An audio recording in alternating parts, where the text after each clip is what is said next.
এই জাতীয় পার্টির প্রতিষ্ঠা হয়েছে কিন্তু শহীদ প্রেসিডেন্ট জিয়াউর রহমানের রক্তের উপর দাঁড়ায়, এটা মাথায় রাখতে হবে আমাদের। বাংলাদেশের সবচেয়ে সফল রাষ্ট্রপতি এবং সবচেয়ে দেশপ্রেমিক রাষ্ট্রনায়ক ছিলেন জিয়াউর রহমান সাহেব।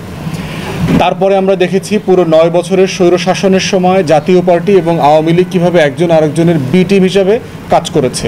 ঠিক একইভাবে আমরা দেখলাম গত 16 বছরে স্বৈরাচার এরশাদের 9 বছরেরটা ঠিক উল্টা হয়ে গেছে।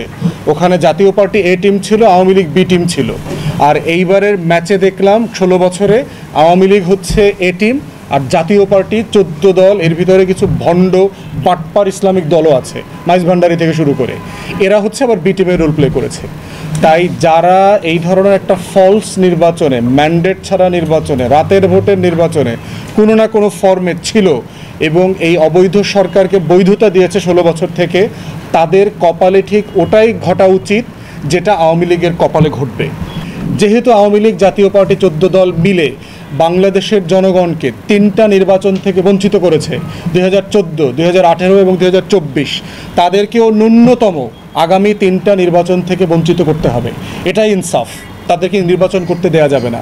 বিশেষ করে যারা এই সকল প্ল্যাটফর্ম থেকে নির্বাচন করেছে, ইনক্লুডিং আওয়ামী ইন্ডিপেন্ডেন্ট দালাল যেগুলো ছিল, ডামি ফেক ক্যান্ডিডেট যারা নির্বাচন করেছে, পদস্থ ছিল, যারা সোকল্ড এমপি মন্ত্রী হয়েছে, আওয়ামী লীগের বিভিন্ন জায়গার পদস্থ নেতা, তাদেরকে নির্বাচন থেকে নিষিদ্ধ করতে হবে, রাজনীতি থেকে নিষিদ্ধ করতে হবে।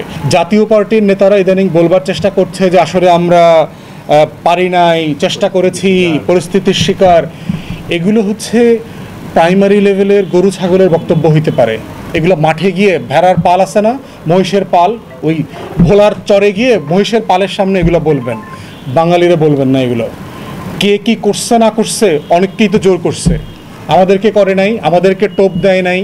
আমরা নির্বাচনে গেলে নিবন্ধন দিবে, বস্তা বস্তা টাকা দিবে, আমাদেরকে বলে নাই, যাই নাই তো, নিবন্ধন দেয় নাই তো, সো হোয়াট, কী হয়েছে? নিবন্ধন আমরা আদালত থেকে আনছি, ন্যায্যতার ভিত্তিতে ফাইট করে আনছি। আপনারাও সাংবাদিকরা আমাদের সাথে ছিলেন সেই লড়াইতে। তো সেই জন্য বলছি যে আপনি পারেন নাই, এটা একটা ভুয়া কথা।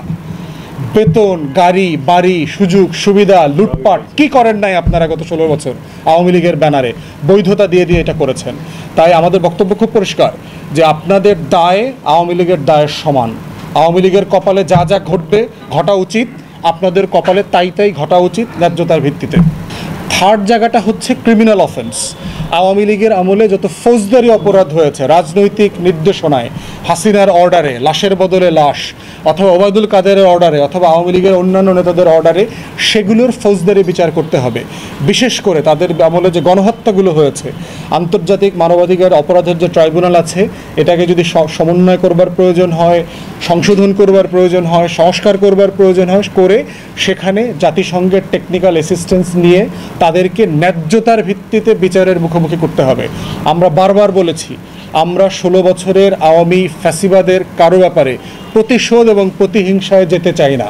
আমরা বিচার চাই, বিচার, ইনসাফের ভিত্তিতে বিচার চাই। শেখ হাসিনা থেকে শুরু করে প্রত্যেককে, যারা গত 16 বছর বাংলাদেশের মানুষকে বিভিন্ন ফর্মে বঞ্চিত করেছে, তাদের ন্যায্যতার ভিত্তিতে আমরা বিচার চাই। এখন আওয়ামী লীগের ব্যাপারে আমরা কি বলেছি?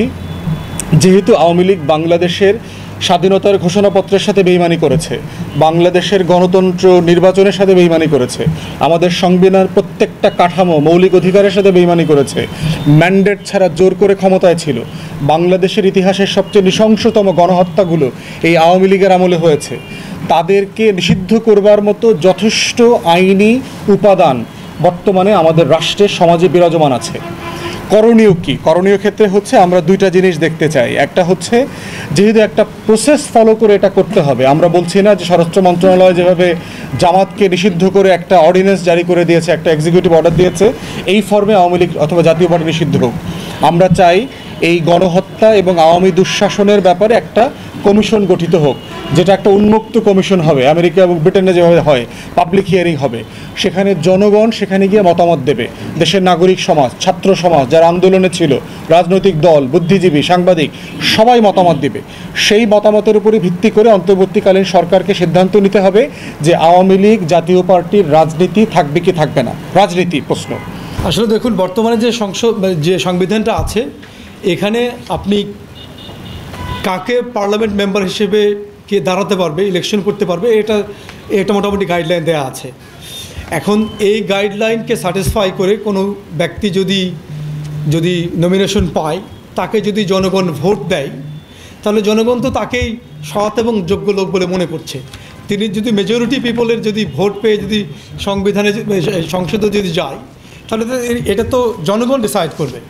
আমি একটু অ্যাড করি এটার সাথে। জি, জনগণ তো এখন তো আপনার ওই কালো টাকার বিনিময়ে ভোট দেয়, তখন তো মানে অসৎভাবে সৎ হয়েছে, তাহলে এই ব্যাপারে হ্যাঁ, বুঝতে পারছি ভাই, খুবই গুরুত্বপূর্ণ প্রশ্ন। বিষয় হচ্ছে যে এই বিষয়টা তো আপনার একটা নাগরিক আন্দোলনের মধ্য দিয়ে আসতে হবে।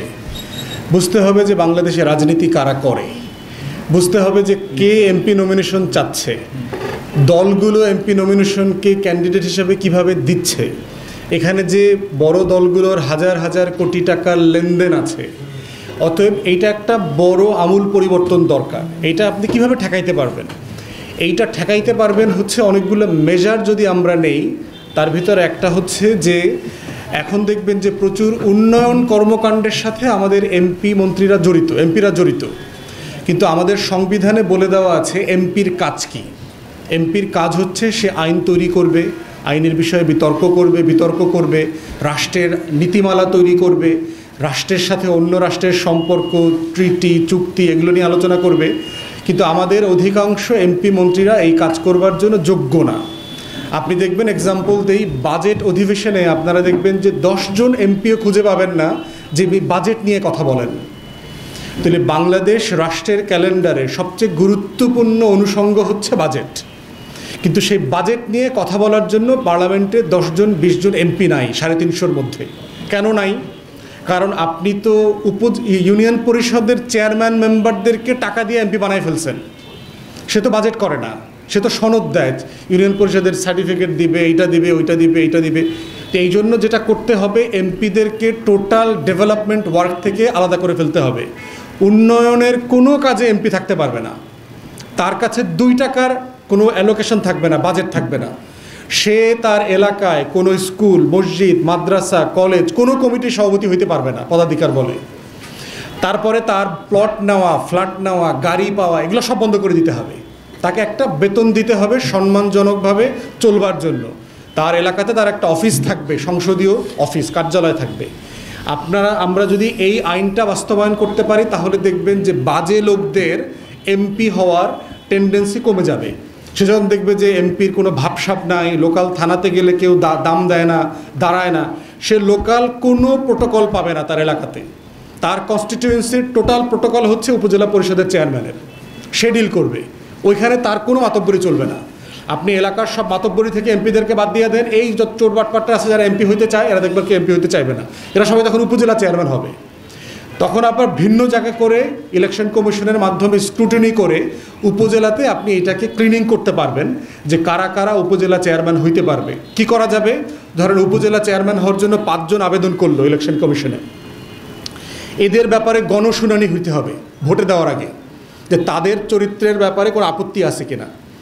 গণশুনানিতে যেহেতু এলাকার মানুষ, তার চেনা সহজ, আরে ভাই ও তো টিন চুরি করছে, ও তো এলাকার মানুষকে মারধর করছে, ও তো ছাত্রীদেরকে বেজ্জতি করতো এর আগে, তখন সেই গণশুনানিতে আপনি এটাকে স্ক্রুটিনি করতে পারবেন। এটা নির্বাচন কমিশনের মাধ্যমে করা সম্ভব। তো আজকের আমাদের ফোকাস যেটা ভাইসা সানি বলছে সংবিধান বিষয়ে, বাট এই আলোচনাগুলো আমাদের টাইম টু টাইম করতে হবে এবং রাষ্ট্রের এই সংস্কারগুলো হাত দিতে হবে যেন সংসদে ভালো যোগ্য রাষ্ট্রনায়কোচিত মানুষগুলো যেতে পারে আইন তৈরি করবার জন্য।